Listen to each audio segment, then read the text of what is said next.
Je sens le privilège de te donner l'opportunité de saluer celui qui est à côté de toi. Parce que c'est vraiment aimer Christ qui peut faire ce que tu arrives au culte de ce soir.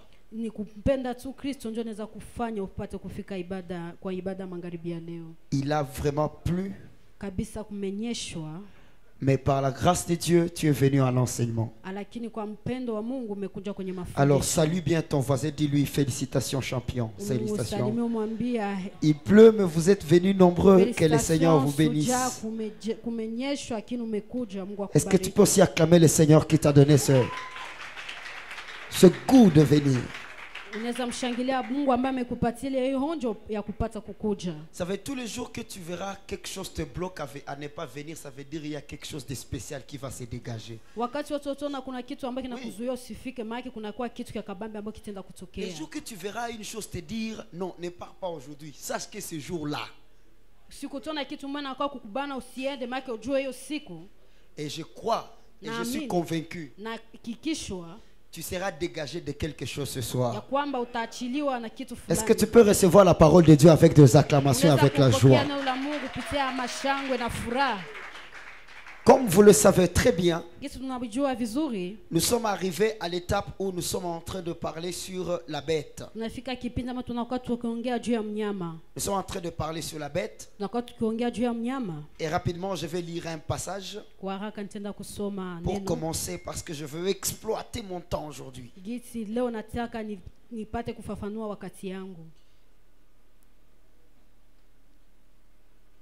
Ouvrons nos Bibles dans Proverbes.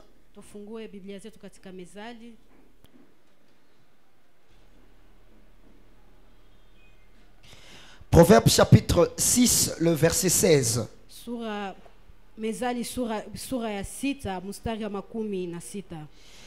La Bible déclare ceci. Il y a 6 choses que hait l'Éternel et même 7 qu'il a en horreur. Les yeux hautains, la langue menteuse. La Bible continue en disant,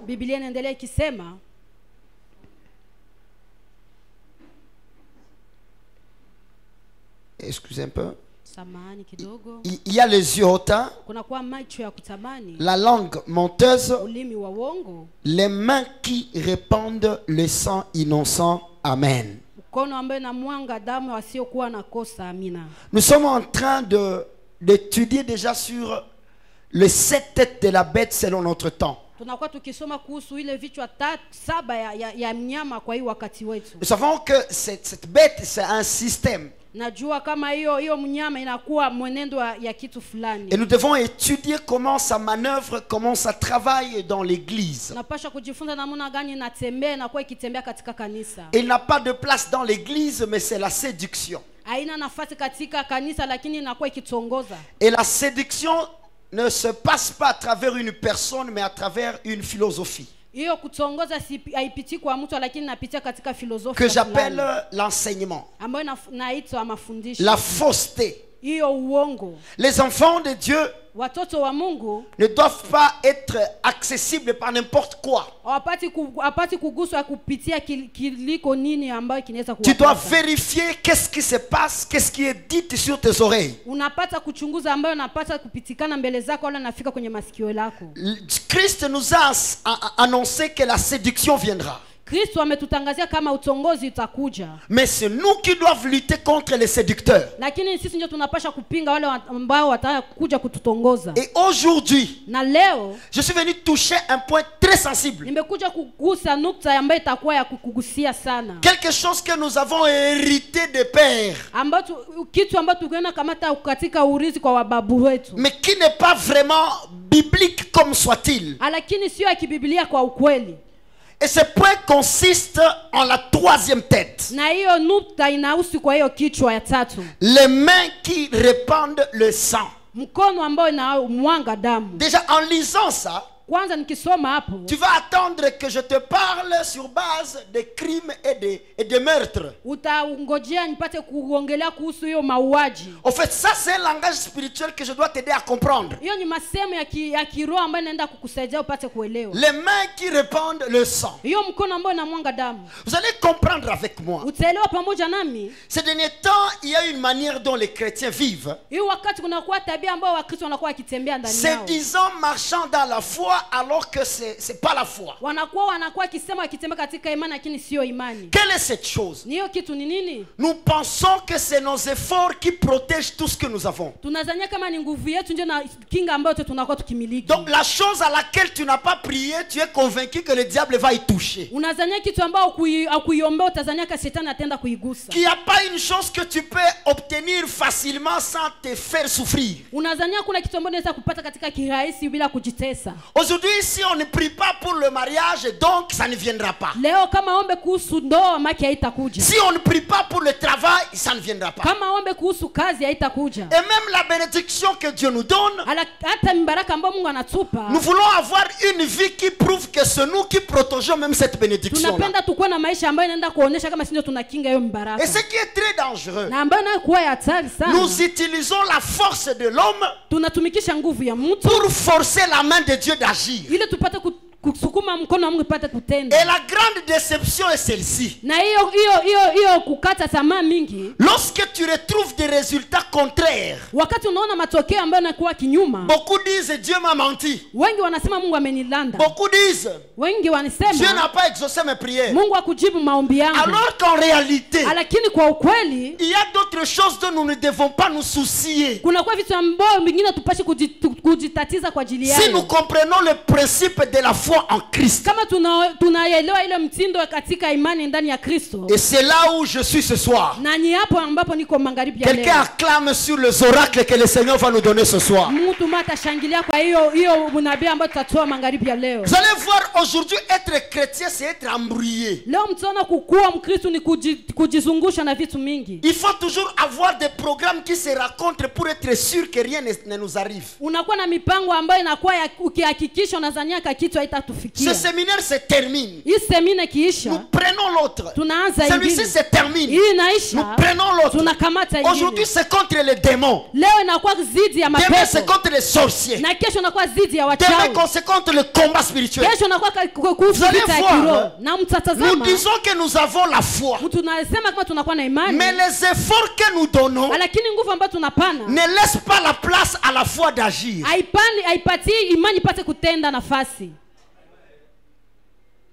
Donc aujourd'hui nous croyons qu'on ne peut plus rien obtenir facilement. Jusqu'au point où nous allons à croire que Dieu peut nous donner quelque chose et l'homme va venir le détruire. Je prie ce soir que tes oreilles soient ouvertes. Parce que je viens te soulager d'un lourd fardeau. Il y a des gens qui savent. En tout cas si je dors sans prier, donc cette nuit, je n'ai pas la chance. Vous allez voir les gens qui prient. Pas parce qu'ils ont foi qu'ils seront exaucés. Mais ils prient pour dire moi j'ai rempli la formalité. Si quelque chose de mal m'arrive, ça doit être c'est Dieu qui n'a pas fait mais moi j'ai fait. Il arrivera un temps que tu seras saint. Tu n'as pas péché. Tu as prié. Tu as jeûné, mais tu croises des événements difficiles. Ça ne veut pas dire que Dieu a échoué. Ça veut dire Dieu te parle même à travers des circonstances. Aide-moi à dire à ton voisin, sois soulagé. Vous allez voir des gens qui font maintenant la course à des montagnes. J'ai amené cette requête à telle montagne, ça n'a pas marché. J'ai amené cette requête à tel endroit. Nous sommes même devenus derrière la course des hommes avec plein d'onction. Le problème n'est pas tout ça. Il y a quelque chose de très important qu'on ne t'a pas enseigné. C'est que quand tu vis sous la grâce, c'est lorsque la seule condition pour que tu vives sous la grâce, il faut que tous les efforts de l'homme descendent à 0%. Quelqu'un ne m'a pas écouté. Ne disons pas grâce et nous vivons selon les œuvres. La grâce, c'est une dimension terrible de la foi. Et quand les gens ont été compliqués de ces choses, ils ont introduit un verset. Que notre esprit et que notre intelligence servent le Seigneur. Rona akili. Amen. Et là vous allez voir, quand les gens racontent des choses compliquées, je dois être clair ici. J'ai déjà prié, mais laisse-moi utiliser d'autres systèmes. Mais quand tu as commencé, ce n'était pas comme ça. Il y a un fardeau que tu as porté. Et c'est la troisième tête que je suis venu couper ce soir. Quand la Bible parle des mains qui répandent le sang, ça ne parle pas de meurtre. Ça parle des œuvres qui tuent la foi. Les œuvres qui tuent la foi. En lisant Apocalypse chapitre 2, chapitre 3, vous allez voir, Christ est en train de dire à l'ange, je connais tes œuvres. Il y a l'autre à qui on va dire, je connais tes premières œuvres. Jusqu'à ce qu'on va dire à quelqu'un, toi tu n'es plus ni chaud ni froid. Les œuvres. Les œuvres, est-ce que quelqu'un peut dire les œuvres? Et aujourd'hui, l'église n'est plus derrière la foi, mais elle est derrière les œuvres. Quelle est cette église qui travaille bien? C'est celle qui a bâti un hôpital. Quelle est cette église qui évolue? C'est celle qui a bâti une université. Quelle est cette église qui a évolué? C'est celle qui fait l'apostolat. Et vous allez voir, l'église s'est rangée derrière les œuvres au lieu de professer la foi en Christ. Et ce message a détruit la vie de beaucoup d'enfants de Dieu. Avoir un cœur bon, c'est donner. Avoir un cœur bon, c'est soutenir. Être injuste, c'est donner. Est-ce que c'est vrai? Bibliquement, c'est non. Je vais t'aider à comprendre une chose ce soir. Étudions 1 Jean chapitre 3 verset 7. La Bible est en train de dire ceci. Ah my God. Je bénis ce que le Seigneur est en train de mettre dans mon cœur. Je dis merci Saint-Esprit. 1 Jean chapitre 3 verset 7. Petits enfants. Que personne ne vous séduise. Regarde d'abord ton voisin, dis-lui que personne ne te séduise, que personne ne te séduise. Celui qui pratique la justice est juste. Celui qui pratique la justice est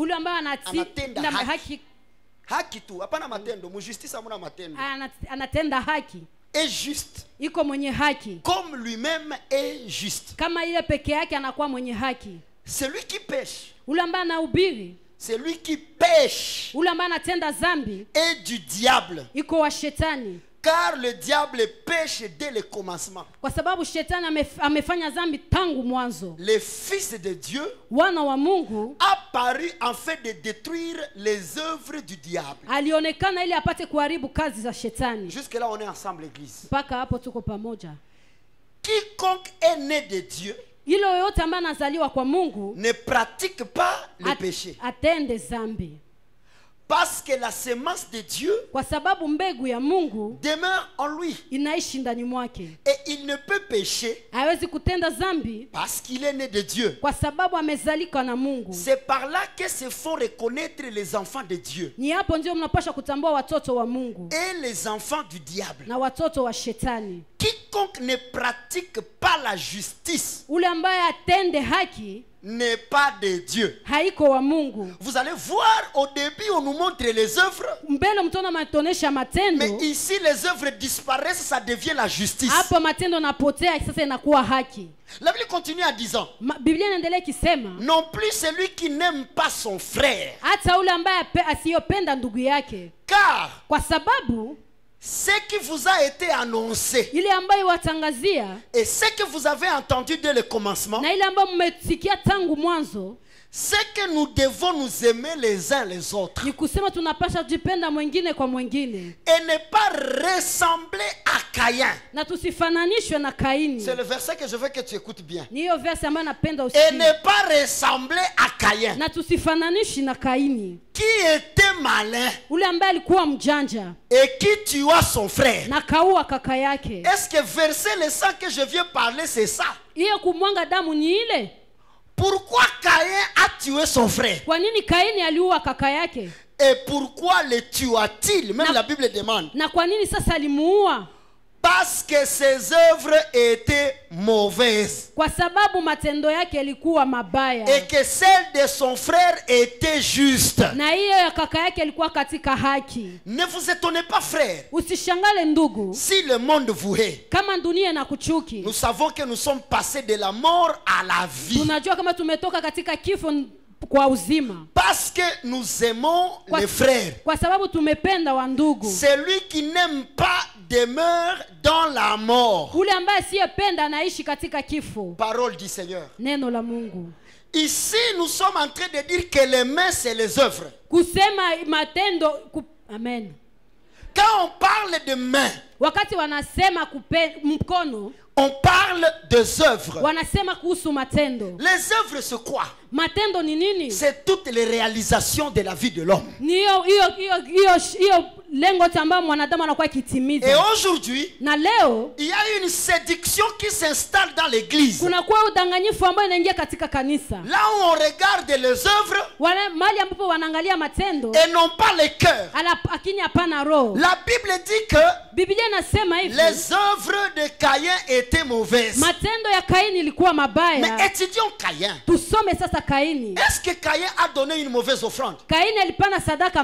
Certains nous ont dit il a offert le végétal et Dieu n'a pas aimé. Le problème de Caïn n'était pas dans son offrande. Le problème de Caïn et la justice de Abel n'était pas dans leurs offrandes, mais c'était caché plus loin que leurs offrandes. C'était lié à leur cœur. Donc quand le cœur de Caïn est mauvais, son offrande est mauvaise. Et quand le cœur d'Abel est juste, les offrandes d'Abel deviennent justes. Et aujourd'hui, nous voyons déjà qui donnent des offrandes bonnes, mais avec un cœur mauvais.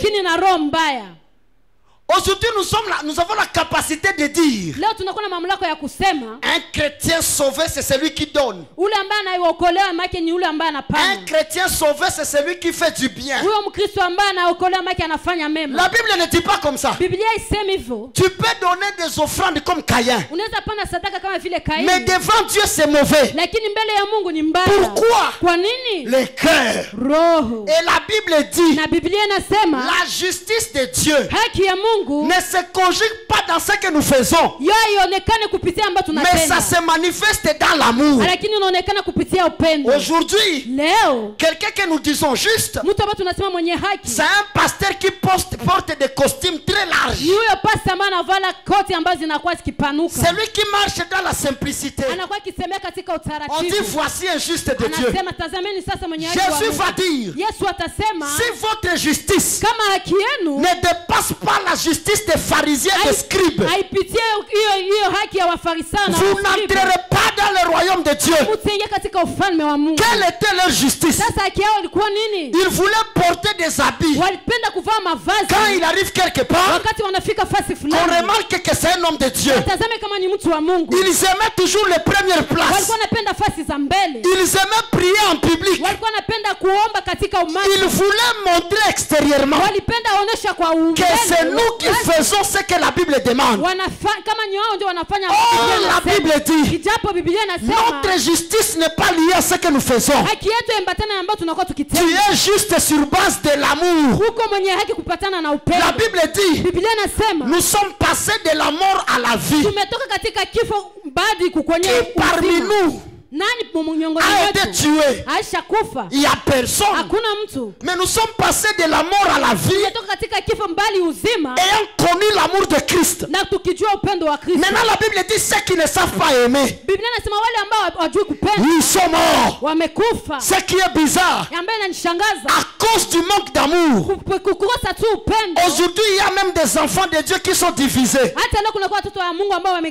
Mon père ne marche pas avec telle personne, donc je ne peux pas aller là-bas. Et vous allez voir, même toi, il y a un homme de Dieu que tu n'aimes pas. C'est sur base de la personne que tu fréquentes. Mais écoutez, enfant de Dieu, Paul est en train de dire, ceci est une grande honte pour nous, au point que la division ne vienne plus des païens, mais ça vient de nous. Vous allez comprendre une chose avec moi, frère. Même si tu donnes $100,000, même si toi-même tu bâtis l'église, même si toi-même tu achètes les instruments, si tu n'as pas l'amour, frère, tu n'es pas juste devant Dieu.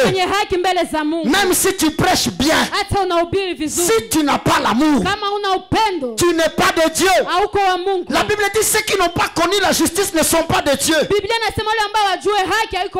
La justice de Dieu ne veut pas dire peut parler. Ça ne veut pas dire mimi na quoi sage. Ce n'est pas dire que moi je suis sage. La justice de Dieu c'est prouver l'amour. Est-ce que dire que tu m'aimes ça veut dire que tu as l'amour? Tu sauras que tu as l'amour à travers toi aussi.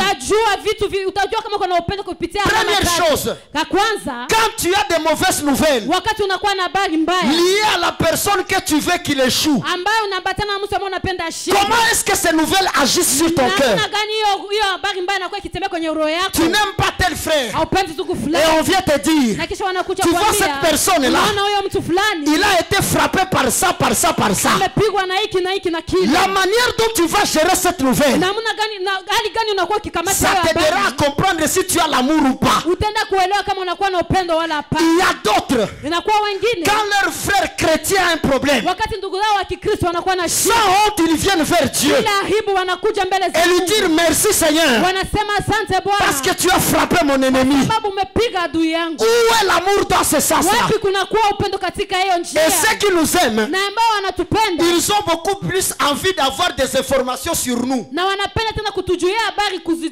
Pourquoi tu veux toujours avoir des informations sur cette personne-là? Oh, il a mangé quoi?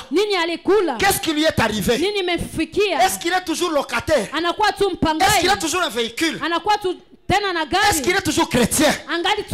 Est-ce qu'il va toujours au marché? Et quand on te dit il ne va plus au marché, et d'ailleurs on a fermé son église, et tu dis mais écoutez, quand quelqu'un échoue, est-ce que ceux qui devraient réussir viennent vers toi? Et ce qui est bizarre dans l'église, quand un chanteur fait une fausse note, vous écoutez d'autres qui viennent. Amen, amen. Vous célébrez l'échec ou bien vous célébrez l'amour.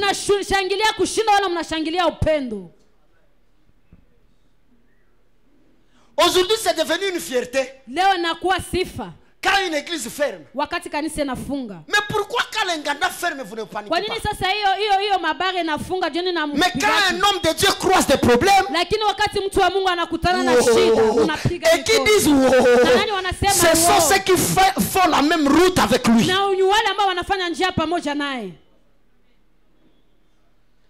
Quand une des sœurs de l'église tombe enceinte, on a furahi. Écoute ton langage. Elle se prenait pour la sérieuse. Qui veut dire que tomber enceinte, ça veut dire qu'on n'est pas sérieuse.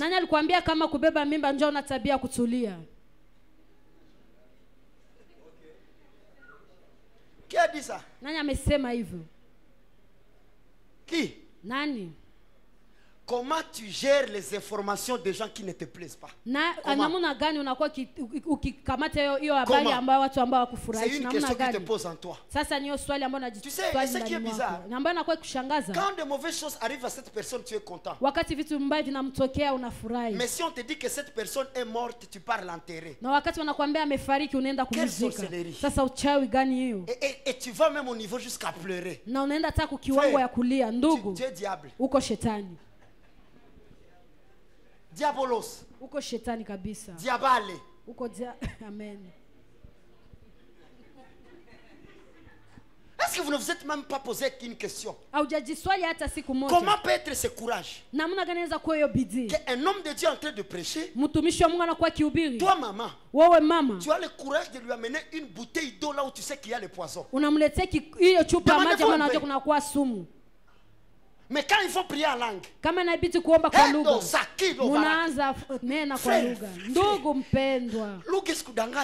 la langue ne te manque pas. Les gens sont mauvais.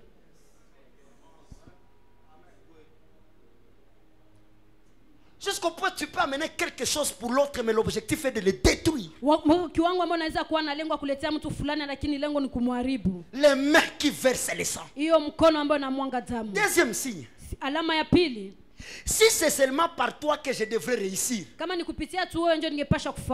et que j'arrive, que peux-tu faire? N'es-tu pas prête que je sois avec le même Christ que tu prêches? Ne peux-tu pas vouloir que j'échoue?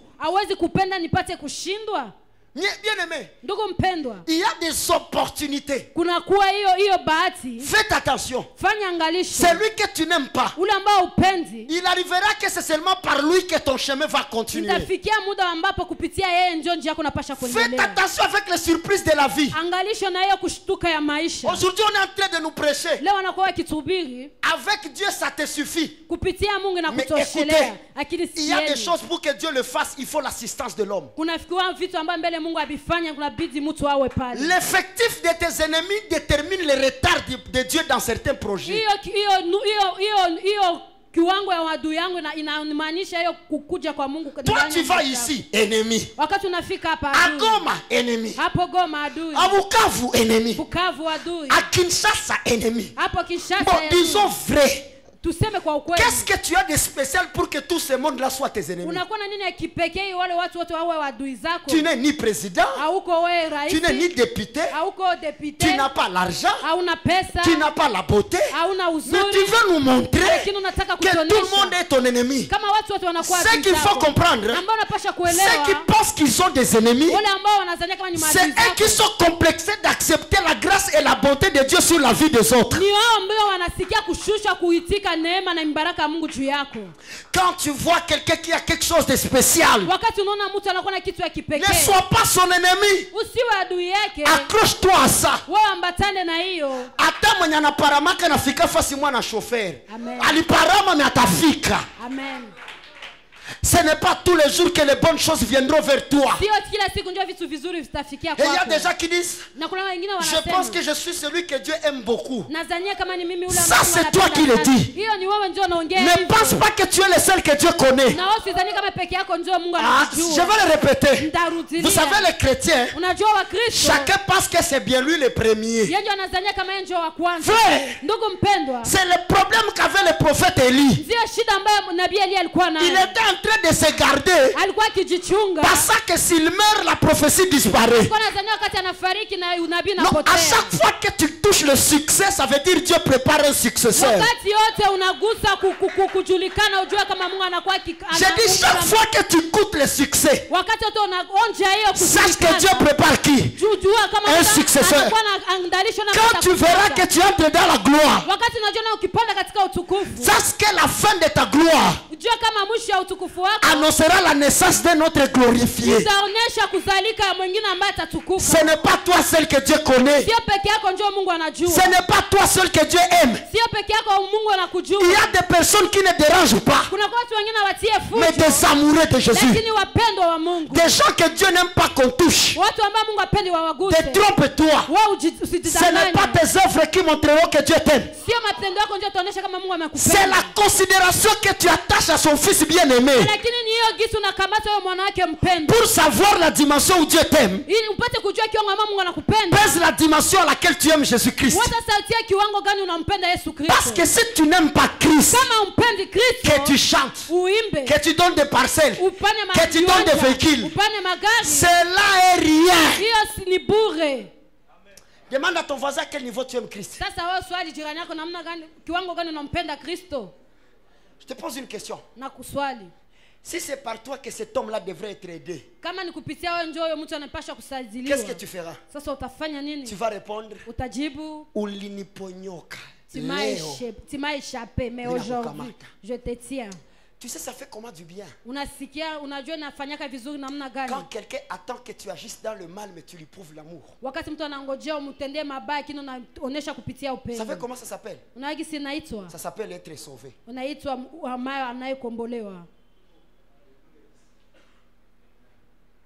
Être sauvé ne veut pas dire venir à l'église.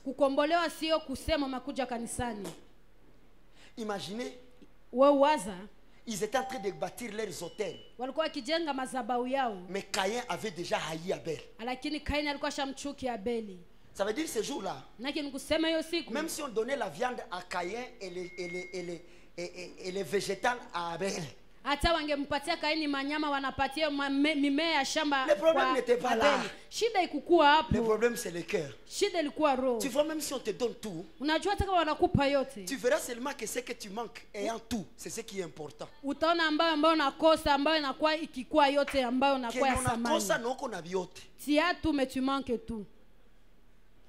Il y a des gens, c'est eux qui ont des jolies maisons, c'est eux qui ont tout. Mais pourquoi tu attaques cet homme-là? Pourquoi? Jusqu'à ce que toi-même, tu ne sais pas pourquoi tu as des problèmes avec lui. Je suis venu te révéler, c'est ton cœur qui n'a pas l'amour. Imaginez, nous savons Saül.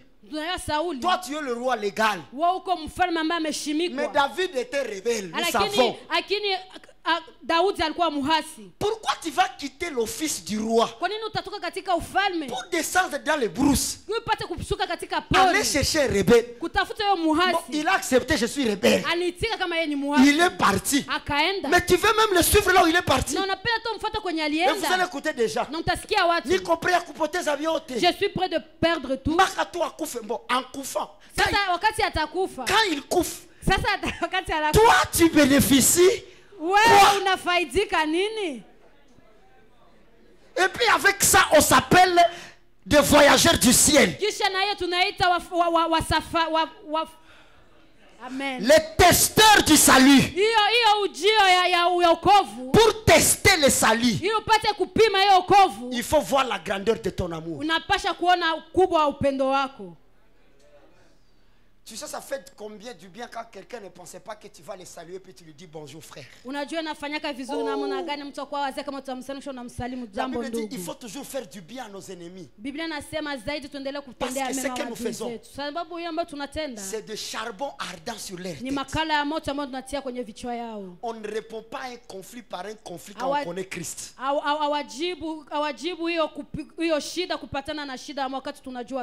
Troisième signe. En ce qui concerne l'amour. Et celui-ci est terrible. Et c'est ce qui manque aux chrétiens. S'il fallait que ce soit toi qui témoigne l'autre, qu'est-ce que tu dirais de lui? Vous savez, dans les témoignages, nous comprenons ceux qui nous aiment et ceux qui ne nous aiment pas. C'est pourquoi Jésus avait dit, je sais ceux qui sont au dehors, ce qu'ils disent de moi. Maintenant, vous qui marchez avec moi, vous dites je suis qui? Et un seul a dit, tu es le Christ. Ce qui est bizarre, le vrai témoignage n'est pas celui qui vient de la bouche. C'est celui qui est du cœur. Et je vais vous dire, celui qui a été le premier à avoir la révélation du Christ, il a été le premier à bien le trahir. Il s'appelle qui? Il s'appelle Pierre. Et nous avons ces gens-là dans nos vies. Pourquoi? C'est pas parce qu'ils c'est seulement parce qu'ils n'ont pas connu le salut. Ils n'ont pas connu le salut. Frère, le salut ne veut pas dire dormir à l'église. Le salut veut dire prouver l'amour. Car Dieu a tant aimé le monde qu'il a donné son fils unique, afin que quiconque croise en lui ne périsse point, mais qu'il ait la vie éternelle. Et la Bible nous montre un exemple. Un monsieur là, quelqu'un avait sa dette, et lui il avait la dette de quelqu'un. Vous savez ce qui s'est passé? Il est parti chez celui qui lui devait. Il lui a arrêté. Et puis on est parti dire, tu vois ce monsieur là, il a ta dette, mais lui aussi. Quelqu'un a sa dette, mais il est parti faire arrêter celui qui avait sa dette. La Bible dit, à cause de la colère, il est parti prendre le monsieur là qui l'a pardonné, il l'a arrêté. Que veut dire ce message? Quand nous condamnons les autres, est-ce que Christ n'a pas quelque chose sur laquelle il peut nous juger?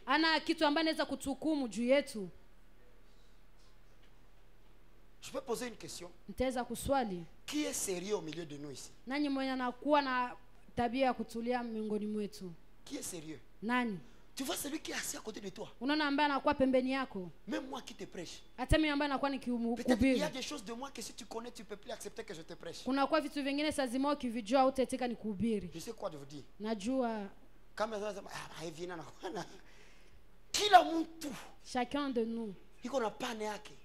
panne.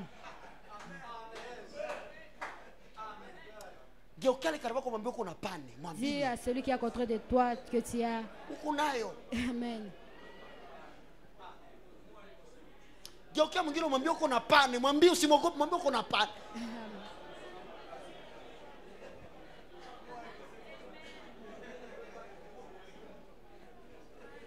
Chacun de nous a sa petite folie. Mais c'est le degré de la folie qui se diffère. Il y a des gens qui sont encore dans la dimension de gérer leur folie, mais il y a d'autres qui sont gérés par leur folie.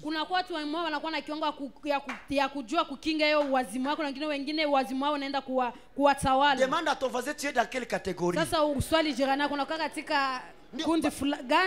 La folie est là. Cette folie te gère ou tu la gères?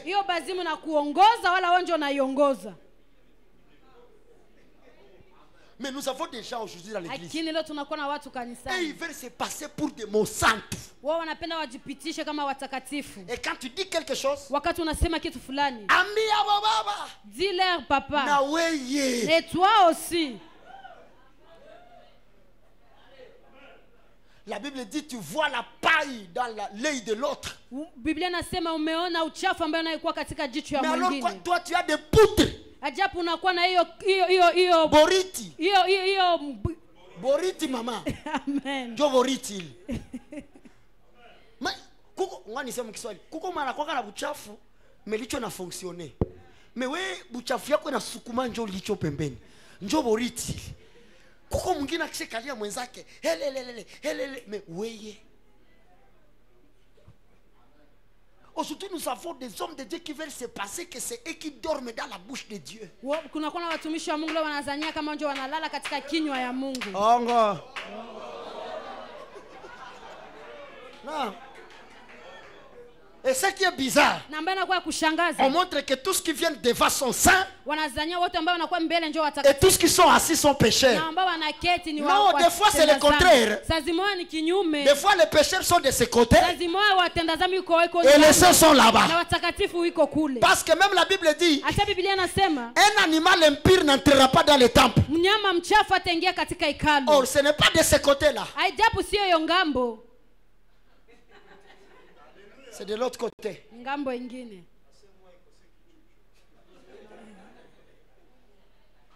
Frère, ndugu, tu sais quand tu sais que tu es faible, wakati unajua kama wewe ni mdhaifu, tu sauras gérer lorsque la faiblesse de l'autre apparaît. Utajua kutembea wakati madhaifu ya mwingine inaonekana. Je vais dire une parole de sagesse. Nitasema neno moja ya hekima. Tu sais, unajua il y a des choses qui ne peuvent pas t'arriver toi parce qu'au départ Dieu sait que tu ne sauras pas gérer ça. Kuna kwa vitu vingine ambavyo vitakufikiria kwa sababu Mungu anajua kwa mwanzo kama uweza kubitembea. Maintenant il le fait à l'autre. Sasa nabifanya kwa mwingine pour que toi tu puisses apprendre. Ili wewe upate kujifunza. Qui écoute ce que je dis? Nani anaelewa?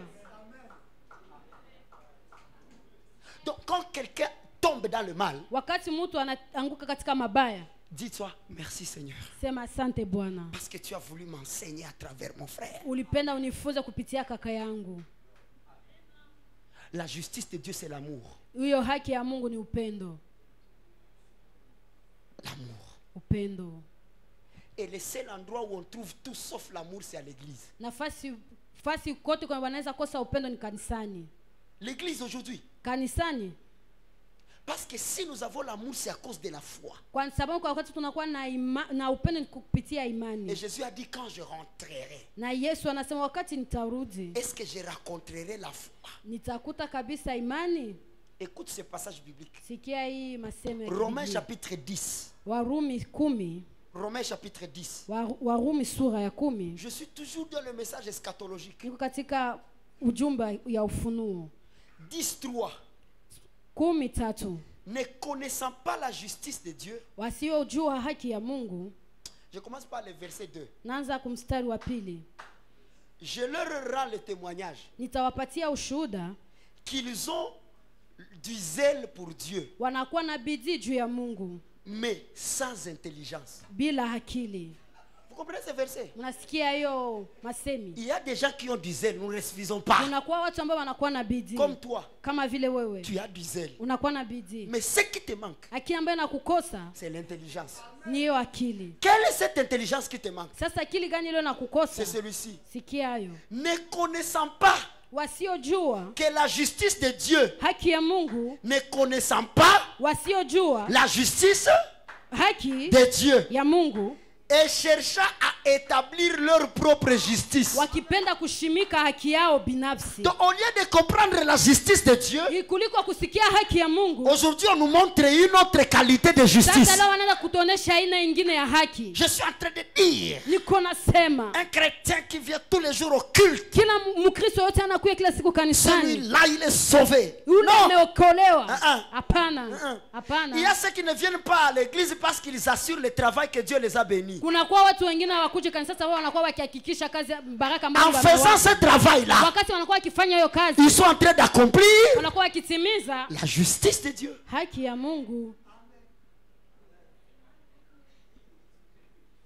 Aujourd'hui, on est en train d'établir une autre propre sorte de justice.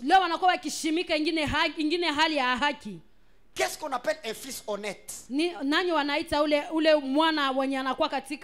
C'est celui qui part filer les autres chrétiens et il t'amène les nouvelles. Voici le fils. C'est pas ça. C'est que celui qui t'apporte les nouvelles, c'est quand il va mettre tes nouvelles à l'extérieur. C'est pourquoi moi là au bureau, c'est pour que je office. si je vois seulement quelqu'un venir, oh papa, oh baba, je vais te parler de telle personne. Parce que cette personne, tu ne lui diras pas ce que tu as dit, tu vas lui dire ce que moi j'ai dit. Watu wa hekima wakasema, je vais le dire en Swahili. Amen. Ulipomwambia asituambie, na alituambia tusikwambie. Amen. Hii ni yetu si wawili. Usimwambie. Frère, unasema mingi hii moyo. Frère, siku utapenda vitu basibiseme, bakiana havyo.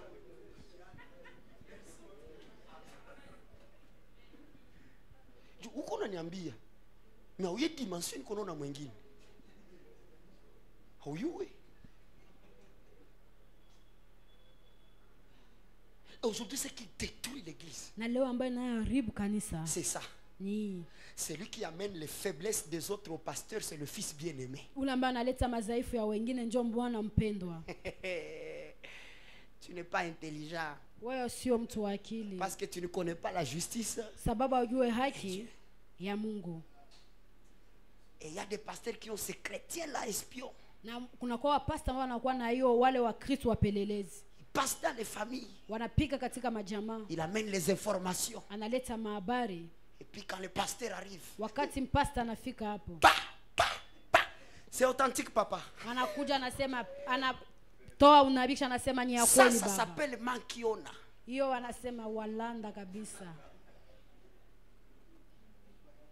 C'est question d'ayuliza mkiswahili. Sasa ule mwanakuletea kama habari juzi tabiri. Siku gani ataweza amini kama unabii kweli na kwaka? Ule kilema mwetuko tunavalisha platre ya bongo juu atembee. Siku gani ataamini kama wakweli anakwaka? Siku gani? Et aujourd'hui nous sommes dans une dimension où même l'homme de Dieu peut recevoir un visiteur et n'empathie un peu que ma CD. Ule ni hivi na hivi na hivi, ule ni hivi na hivi na hivi. Et quand il le fait, il gagne l'argent. Vous avez oublié la justice de Dieu. Et ça c'est parce qu'il n'y a pas d'amour. Jusqu'à ce qu'on commence à voler même les enfants de Dieu, ce qu'ils ont de peu. Seulement pour la satisfaction des leaders. Il y a d'autres évangiles qu'on ne prêche pas pour préserver les intérêts. On connaît que ça c'est le mensonge. Mais ils gardent les mensonges parce que ça procure les intérêts. Moi je te dis la vérité. Que tu acceptes, que tu n'acceptes pas. Mais oui. À toi d'accepter la vérité ou pas. La Bible continue à dire ceci.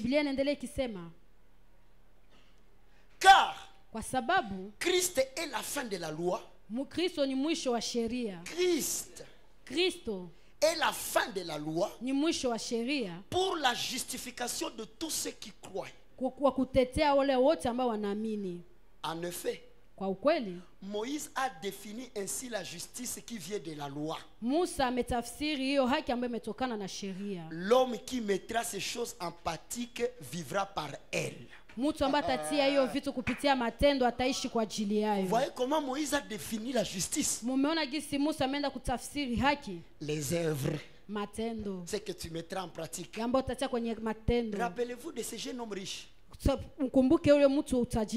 Jésus lui dit, tu feras ça, tu fais ça. Écoute sa réponse. Moi je fais tout.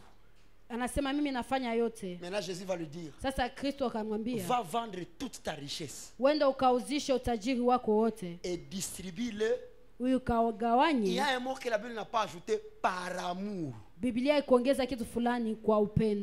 La Bible dit ce jeune homme est rentré avec tristesse. Sasa Biblia ikasema huyo kijana karudi na huzuni. Yesu akamtazama akasema Yesu. Et la Bible dit, Biblia inasema le commandement que le maître nous a recommandé. Sheria amri ambayo Bwana ametuamuru. C'est quoi? Ni nini?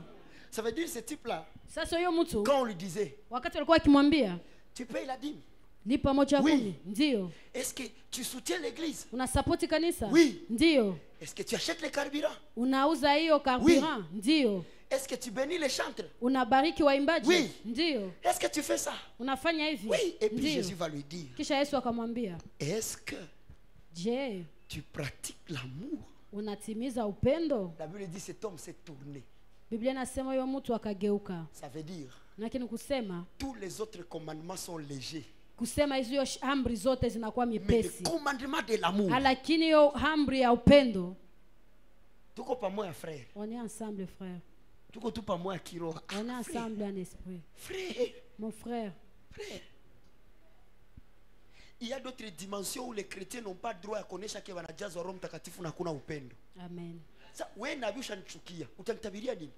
Isipokuwa mauti, isipokuwa kuanguka mzambi.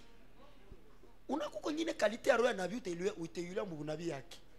Aikufika kutu dada angalisho mimba. Mi unanionea tu ya mamimba. Naona unafanya accident unakatiwa mgulu. Mbona uni mfanini? Mbaka yepeke sana tajazo na sasa bwana izogelee huko. Tu atakutraumatiser. Shahate hete. Sikia unabii mwana wa Mungu. Kitu kya Mungu ananifungulia ni kizito sana. Ninaona huko kubalabala motara na kana mtu wa manjanje.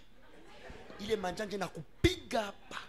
Inakurusha kichwa, omba sana. Ukomprendre kinakosa muro yake c'est l'amour. Tu kunyine maunabii ulize mwenzako ataigerea haya. Niona kuta mtu anaanza tembea hivi. Maana kwa manjanje natoka traumatisme.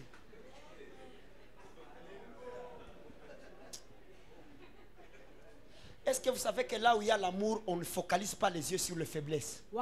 Mahali ambao kuna kwa upendo angalilie mabaya. Unapaswa kushangilia. Là où il y a l'amour, kwenye kuna kwa upendo, kila kati tubu. Chaque fois, le pasteur ne vous aime pas. Huyo pastor wapendi. Nana kongeze.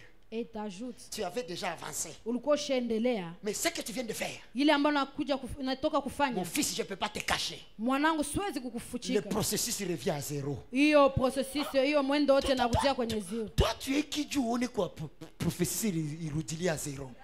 Amen. Il y a d'autres choses, c'est frister les gens. Kuna kwa vitu vingine unakuwa Amen. Donc tu vois, unaona à quelque part, fasi fulani la sœur voulait se marier. Dada alitaka kufunga ndoa. Mais Dieu toi alipana bisou. Parce que seulement il a donné un baiser. Dada. Ma sœur. Nakujulisha kwa huzuni. Je suis en train de t'annoncer avec ton mariage était à la porte. Ndoa yako ilikuwa kwenye mlango. Mais quand tu as donné les bisous, wakati ulipata tu ye busu, Dieu me dit de te dire, Mungu ameniambia nikwambie, rendez-vous 2028. Toi qui? Wewe nani? Sortez dans la confusion. Mtoke katika uchanganifu. Ce n'est pas nos œuvres de la sainteté qui poussent Dieu à réaliser sa promesse. Sio matendo yetu ya utakaso ndio natuma Mungu, nasukuma Mungu atimize ahadi yake. Il t'a promis et il savait que tous sont. Alikuaidia na alijua kama sote tuko wasafi. Nous tous nous avons des erreurs. Sote tunakuwa na makosa. Il y a des pasteurs saints qui ne savent pas prêcher, mais des gaffeurs qui ont la révélation, qui ont la puissance, qui ont le miracle. Mais Dieu les garde comme ça. Ce n'est pas l'onction qui est l'unité de mesure de la sainteté. Sio hiyo upako ndio nakuwa kitu ya kupimia upako. Mon fils, tu m'écoutes? Il y a des gens qui sont tellement loin au point que tu as envie de lécher sa sueur parce que tu dis que cette sueur elle est sainte. Kuna kwa watu ambao wanakuwa na upako mpaka unakuwa na hamu ya kukula ile ya shao, sababu nasema hiyo ya shao unakuwa katika utakatifu. Bongo. Non. Bongo.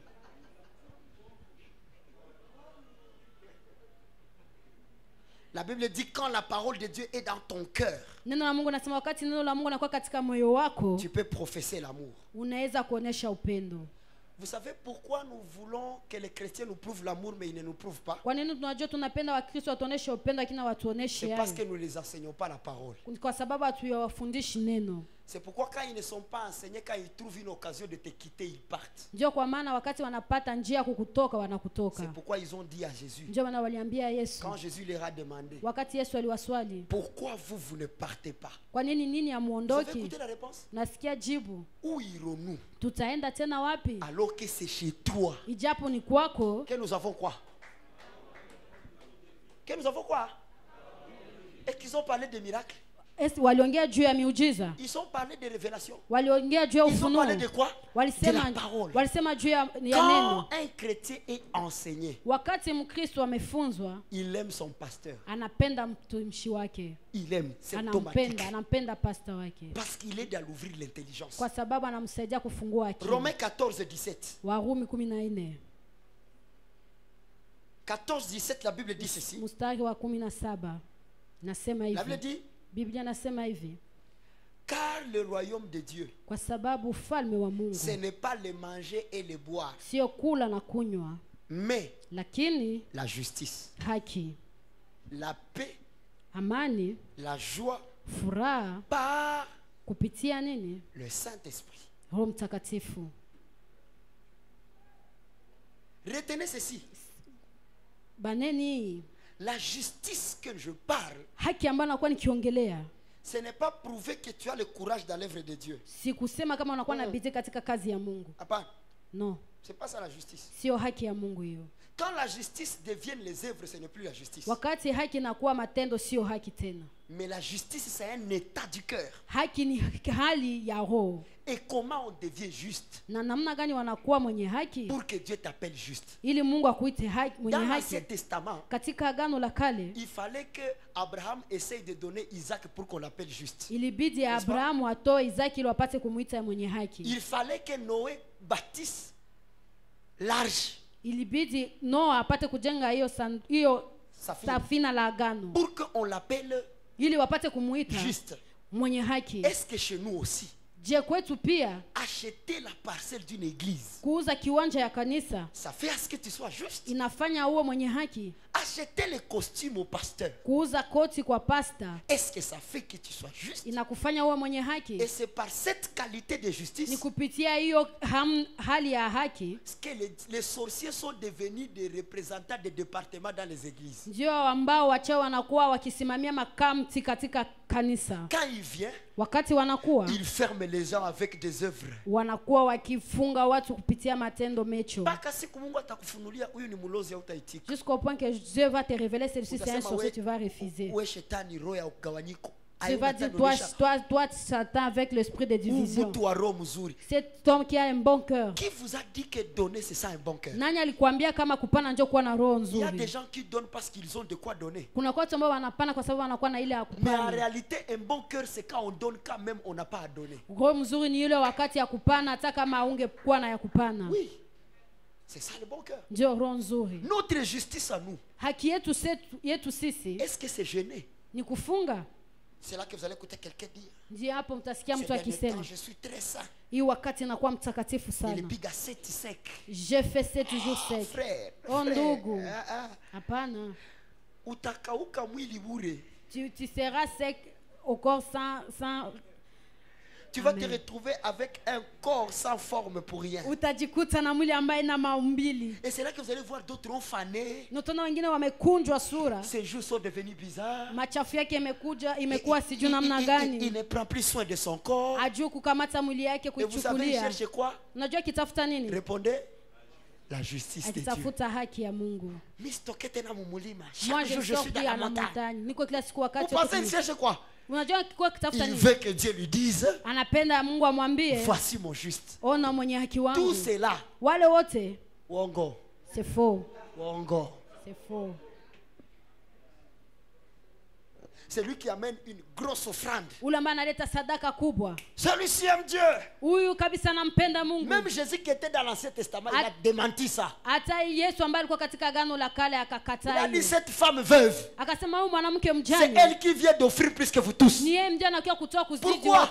Les gens vont donner par le main, mais la femme a donné par le cœur. Dieu compte les œuvres du cœur que les œuvres de la main. Comment tu vas devenir juste? Je vais te donner une réponse. Est-ce que c'est arrêter de regarder les films pornographiques? Ces jours-ci, je suis saint. 3 mois.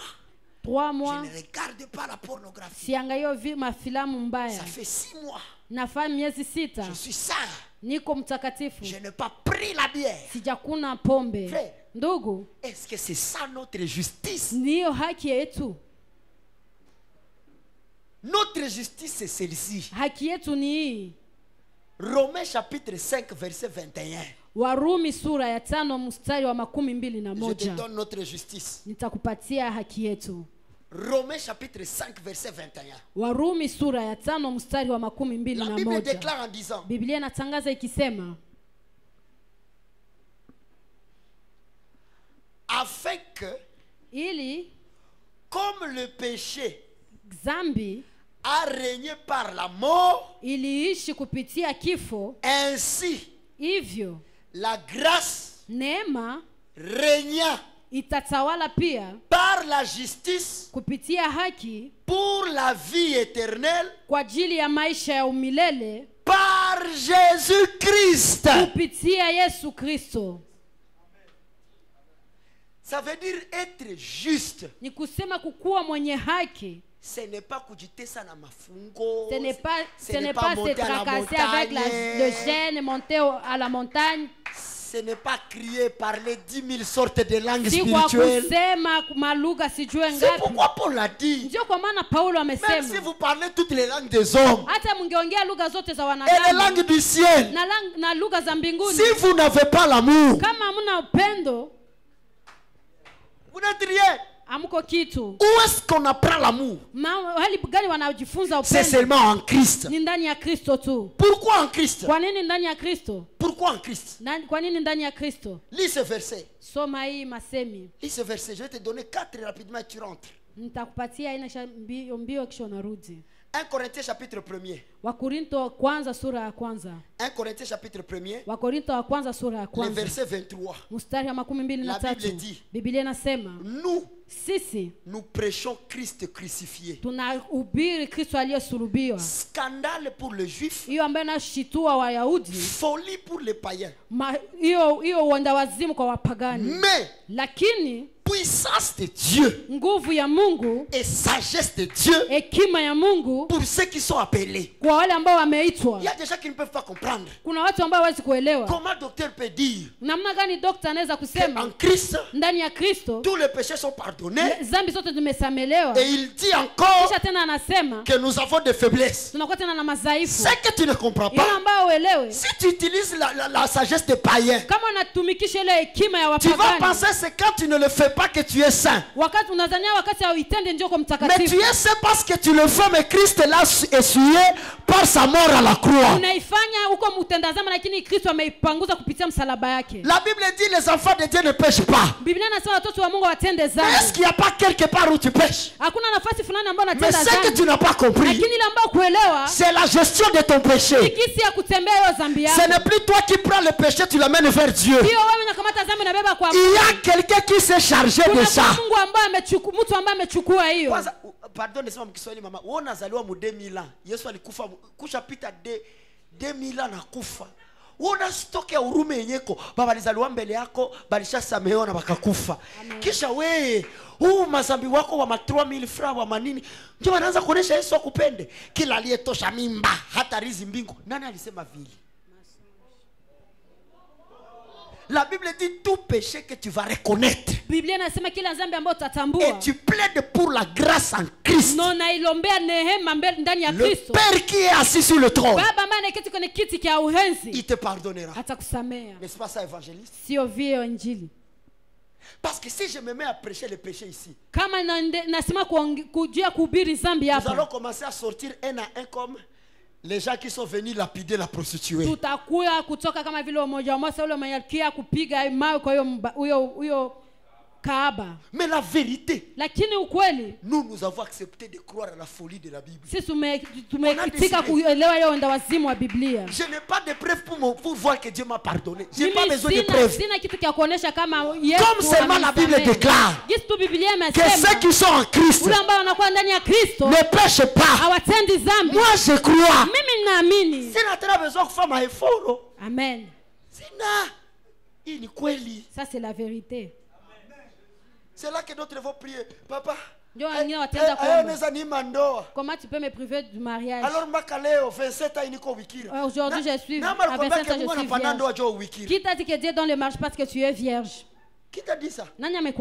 C'est une grâce de marier une vierge. Ni neema kuwa mwanamke mbikira, lakini ndoa haiko neema. Il y a celles qui se sont mariées vierges mais leur mariage ça fait comme ça. Kuna kuwa wengi ambao wameolewa wiko wabikira lakini ndoa zao zinateseka. Mais il y a d'autres. Lakini kuna kwa wengine après 3 avortements, kisha kutoa mimba mara 3, ils ont rencontré un bouchou. Wakakutana bogara moya hivi.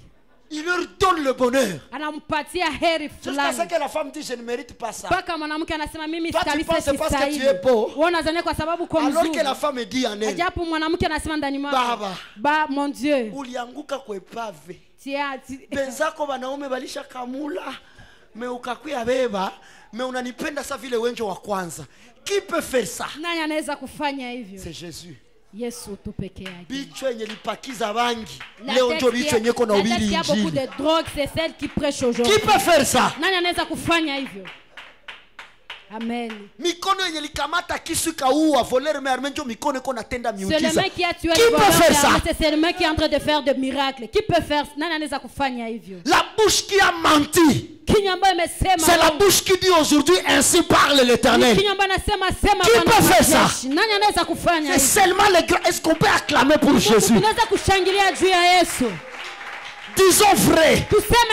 Si l'exaucement de Dieu était égal au péché que nous ne faisons pas, tu sais combien de siècles tu dois attendre pour être exaucé? Mais chaque fois que Dieu voit tes faiblesses, Jésus-Christ se présente devant. Père, pardonne-le. Ils ne savent pas ce qu'ils font. Je pose la question. Est-ce que tu ne fais pas ce que tu sais pas ce que tu fais? Tu sais. Mais Jésus connaît, il y a une écriture qui dit Dieu n'a pas compté le jour de l'ignorance.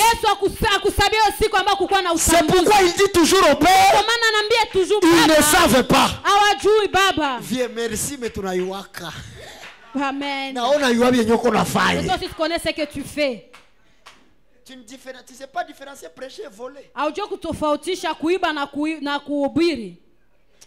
Merci Jésus. Asante Yesu. La Bible dit Biblia inasema puissance de Dieu, hiyo nguvu ya Mungu, sagesse de Dieu, hekima ya Mungu pour ceux qui sont appelés. Kwa wale ambao wameitwa. Car kwa sababu la folie de Dieu, wenda wazimu wa Mungu, est plus sage iko ya hekima que les hommes.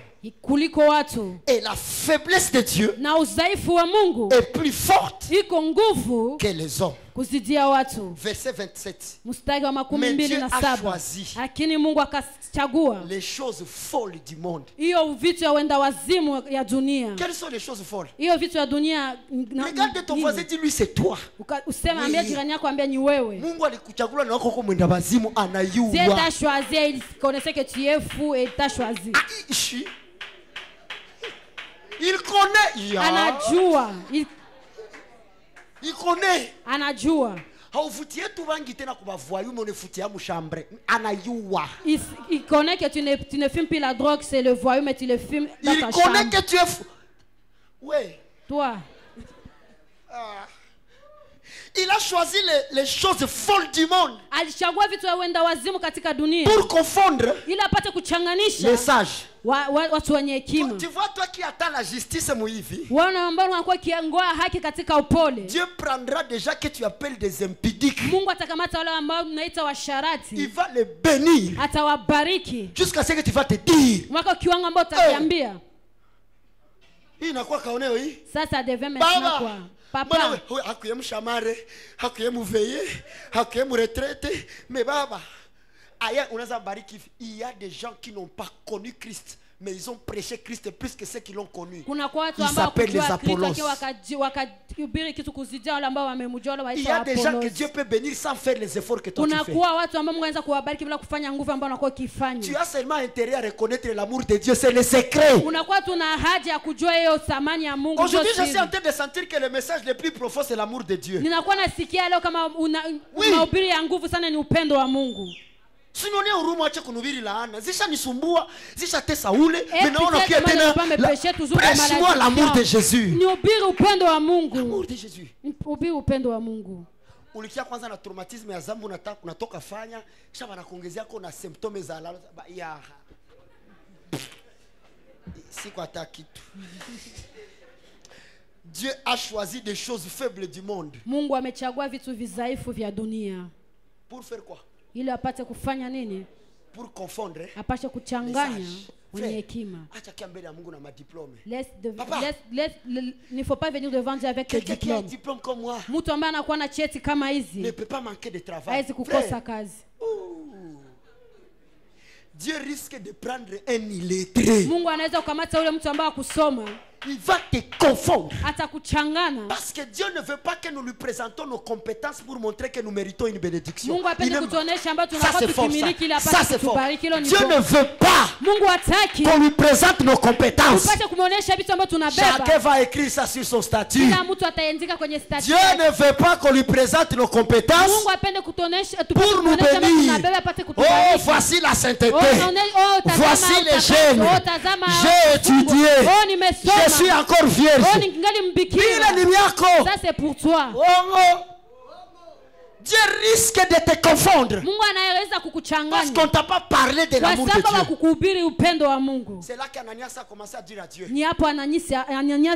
Comment tu vas m'envoyer chez Paul? Et c'est lui qui a persécuté l'église. C'est mon homme. Tu vois ce que tu appelles impur, par l'amour de Christ. C'est ce qu'on appelle pur. Il y a des filles qui ont chanté des années dans nos églises. Parce qu'elle est tombée dans l'impudicité une fois. Vous trouvez l'occasion de lui prouver que vous ne l'avez jamais aimé. Et vous l'excommuniez. Ce qui a manqué. Vous pensez que s'il a fait l'impudique, la grâce lui a quitté. Si tu attends qu'une grâce te quitte pour savoir que tu dois vivre la sainteté, quand Dieu donne, il ne redoute pas. Tu as intérêt à te garder toi-même pour protéger la chose que Dieu t'a donnée.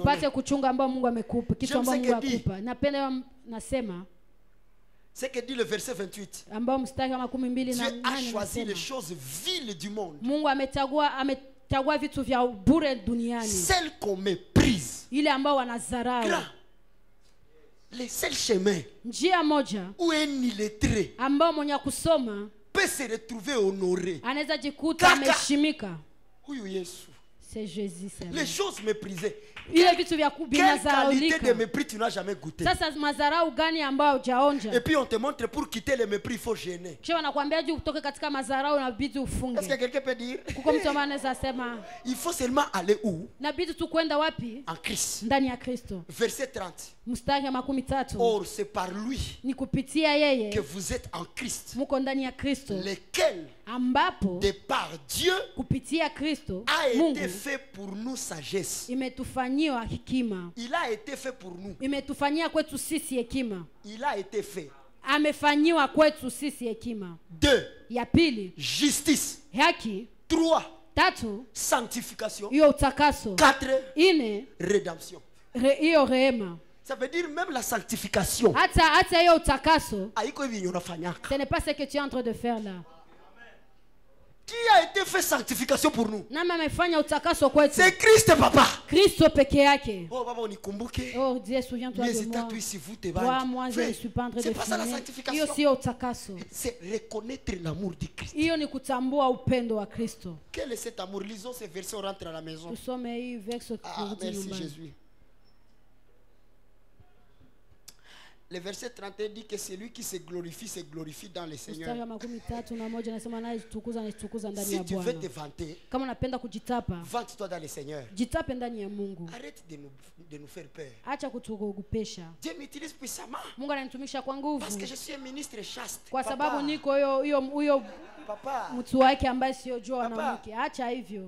Hey. Si tu vas épouser une femme. Hey. Moi, Dieu m'utilise. Je chante très bien. Parce que je suis encore vierge. La Bible dit, si on a de quoi se glorifier, frère, c'est dans le Seigneur. Il y a des gens qui font bien ces stratégies-là plus que toi. Quand on te pose la question, pourquoi toi tu es bien comme ça? Attention. Moi je suis toujours à Lujo. Moi, le froid de Mazigiro. Papa, ushafika bula usikie neige. Chakula kuko neige na ndoko watenda zambi wakubwa. Haikuwa tele baridi ndio utakaso. Baridi ya ajabu ndio wengine wanaiwafaniza uzinifu ya mzuri. Donc arrête de compter tes œuvres. Dis à ton voisin, glorifie-toi en Jésus-Christ. Eh dada, uliolewa mzuri. T'es bien marié. Bazazi balituedika kaka mzuri. We. Bwana kwa nakupendaka unafai. Mimi nakuasumize. C'est seulement le Seigneur qui a fait. Ambele karibia yako Bwana ndio alifanya. Wewe nazo limaliza masomo ndio ulipata wa kuilipia. No, ni nani alifanya? Seigneur, merci.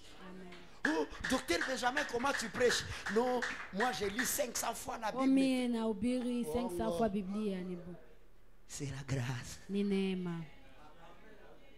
John mnakuwa bakiana mwenu. Si papa na kwa meti.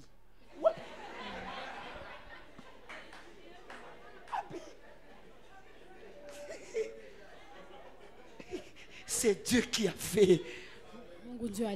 Ulipata kazi yae. Il compléter CV. J'ai rempli mon CV. Il faut y indiquer ma formule, respecter ma paragraphe et mon lettre. Papa. Tant que la grâce n'a pas encore parlé, tu vas te tuer.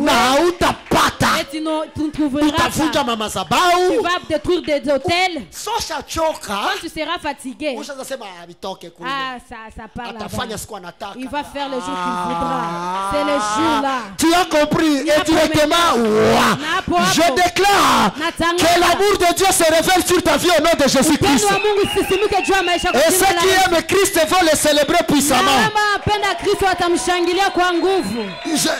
Tu me permets de lire seulement le dernier verset, on rentre à la maison. Seulement le dernier verset. Dernier verset.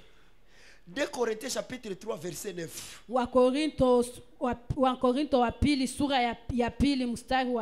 2 Corinthiens 3 9. Si le ministère de la condamnation a été glorieux, le ministère de la justice est de plus supérieur en gloire. Si la condamnation est glorieuse, imaginez maintenant la justice en Christ. Jusqu'à ce qu'on demandera, qui sont ces gens? Écoutez la réponse. Ce sont ces gens-là qui ont lavé leurs vêtements dans le sang de l'agneau. Je vous pose une question. Dis-moi, Encore les idiots. Ils vont puiser le sang des vaches. C'est Et pas ça. Croire en Jésus, c'est déjà lessiver les vêtements. 2 Corinthiens 5. Verset 14. La Bible dit, car kwa sababu l'amour de Christ upendo wa Kristo nous presse. Inatusukuma. Parce que nous estimons que kwa sababu tunajua ya kwamba si un seul homme est mort pour tous, kama mtu mmoja amekufa kwa ajili ya wote, tous donc nous sommes morts. Maana sisi sote tumekufa. Comme seulement Christ est mort. Kristo ameshakufa. Disons vrai. Sema kwa ukweli. Ulikufa naye. Tu es mort avec lui.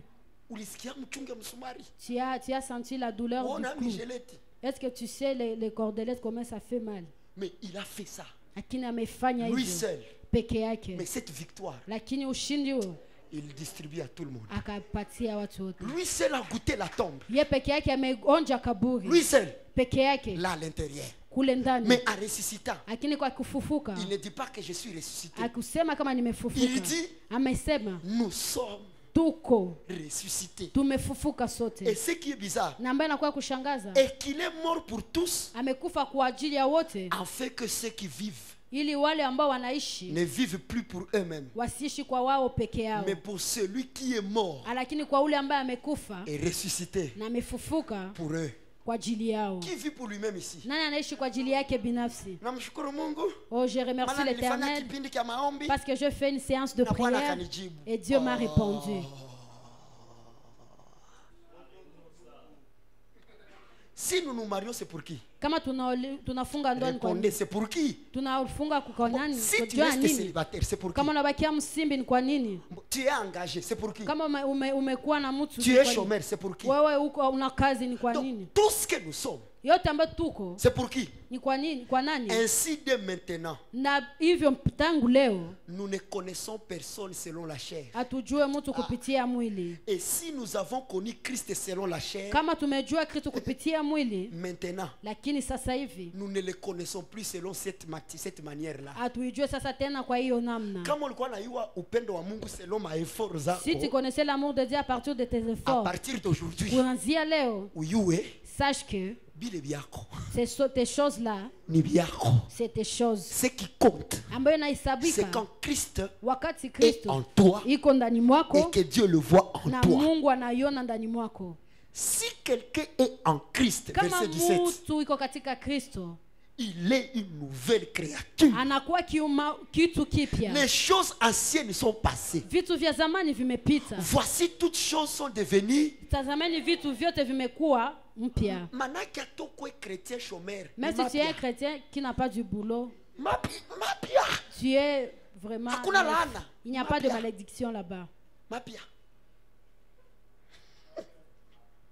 La Bible augmente en disant, et tout cela vient de Dieu qui nous a réconciliés avec lui. En demandant pardon, la Bible dit, il nous a réconciliés par Christ et qui nous a donné le ministère de la réconciliation. Car Dieu était en Christ, réconcilia le monde avec lui-même. Ça veut dire toi-même là, tu n'es pas capable de te faire quelque chose. Il faut que Dieu soit sous la forme de Christ en toi pour qu'il le fasse lui-même pour lui-même. Si tu respires aujourd'hui, c'est pas parce que tu as su combattre les esprits des morts. Que chacun de nous se prépare. Nous mourrons un jour, nous tous. Information. 2123. Amen. Nous tous ici. Que tu aies quel genre de foi. Moi je t'annonce. tu ne seras plus là. Et si tu seras ces jours-là, tu seras un grand fardeau. Tu seras un grand fardeau vraiment. Il y aura un jour, un cercueil sera fait à ta taille.